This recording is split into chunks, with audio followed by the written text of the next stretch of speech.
Welcome back. Have you ever wondered why you'd rather eat chips than vegetables, even though you know the chips are terrible for you? Or why you buy lottery tickets despite the astronomically low odds? Well, my friends, it's not just you. Turns out our brains are full of hilarious quirks and biases that often make us behave like, well, irrational monkeys. But fear not. Today, we're armed with the wisdom of Thinking Fast and Slow by Daniel Kahneman, and we're about to expose the mental gremlins that control our choices. Get ready to laugh, cringe, and learn as we peek into the wacky world of human decision-making. This book was instant success, and it has been featured on numerous best of lists, including Time Magazine's 100 Best Non-Fiction Books and The Guardian's 100 Best Books of the 21st Century. So buckle up, because this dive into human psychology is about to get bumpy. The book begins by introducing the concept of two systems of thinking, System 1 and System 2. System 1 is the fast and automatic mode, responsible for quick judgments and intuitive decisions. It operates effortlessly and unconsciously, relying on heuristics and associations. On the other hand, System 2 is the slow, deliberate, and analytical mode, which requires conscious effort and is engaged in more complex reasoning. Kahneman explores the concept of anchoring, where initial information heavily influences subsequent decisions. System 1 tends to anchor on irrelevant numbers or values, affecting our judgment even when we know the anchor is arbitrary. This leads to cognitive biases, such as the availability heuristic, where we rely on readily available information rather than seeking out all relevant data. Also, Kahneman introduces prospect theory, which challenges traditional economic theories by asserting that people are more motivated to avoid losses than to seek equivalent gains. Loss aversion, a key concept in the theory, explains why individuals often make irrational choices in the face of potential losses. The author delves into the concepts of overconfidence and the planning fallacy, highlighting how System 1 often leads us to believe that we know more than we actually do. Individuals tend to be overly optimistic about their abilities and the future, often underestimating the time and resources required for tasks. Author explores the impact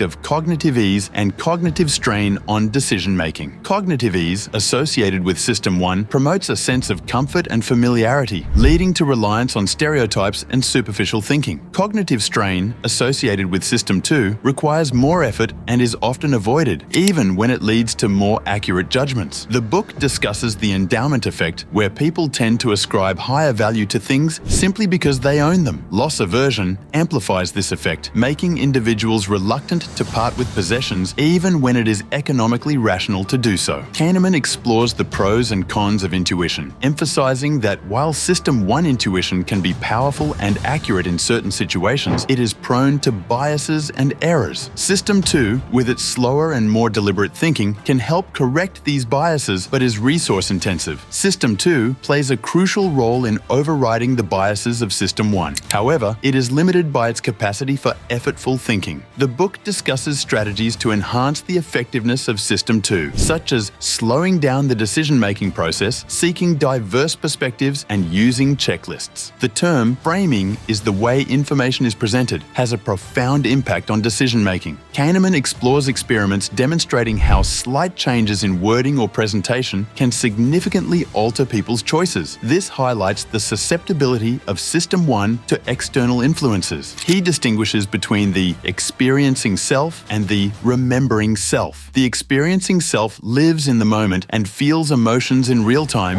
while the remembering self constructs memories based on peak moments and the final experiences. This duality has implications for understanding happiness and well-being. The book explores the concept of decision fatigue, the idea that making choices depletes mental resources and reduces the quality of subsequent decisions. Ego depletion, a related concept, suggests that self-control is a finite resource that can be exhausted through repeated decision-making. Kahneman discusses the illusion of understanding, where people believe they understand complex phenomena more than they actually do. This leads to overconfidence and a reluctance to acknowledge uncertainty. The hindsight bias, where events seem more predictable after they have occurred, further complicates our ability to learn from experience. The book explores how System 1 thinking can distort statistical reasoning. People often rely on stereotypes and generalizations, neglecting reflecting the importance of base rates and statistical evidence. Kahneman presents the concept of the inside view versus the outside view to highlight the need for a more objective assessment of probabilities. He discusses the concept of nudges, interventions that guide people's decisions without restricting their freedom of choice. Choice architecture, the design of decision environments, can influence behavior by making certain options more salient or attractive. The book examines how these concepts can be applied to shape better decisions. Kahneman revisits the planning fallacy, emphasizing the challenges of overcoming optimism and embracing a more realistic view of the future. He introduces the concept of the outside view as a way to counteract the overly optimistic projections of the planning fallacy. The book explores the effectiveness of intuition versus statistical models in making predictions. Kahneman argues that while expert intuition can be valuable in specific domains, relying on formal models and algorithms often leads to more accurate and reliable predictions. This book examines the role of System 1 and System 2 in moral decision-making. He discusses the interplay between automatic emotional reactions and deliberate moral reasoning, highlighting the complex nature of ethical choices. The concept of noise, defined as variability in judgments that should be identical, is explored in the context of professional decision-making. Kahneman discusses the sources of noise within and between professions, emphasizing the need for standardization and calibration to reduce inconsistency. The book emphasizes the importance of feedback in improving decision-making. Kahneman argues that individuals and organizations often fail to learn from experience due to a lack of timely and accurate feedback. He explores ways to enhance feedback mechanisms and promote a more adaptive decision-making process. In the concluding chapters, Kahneman reflects on the broader implications of his research for individuals and society. He discusses the challenges of implementing rational decision-making processes and suggests strategies for improving judgment and decision-making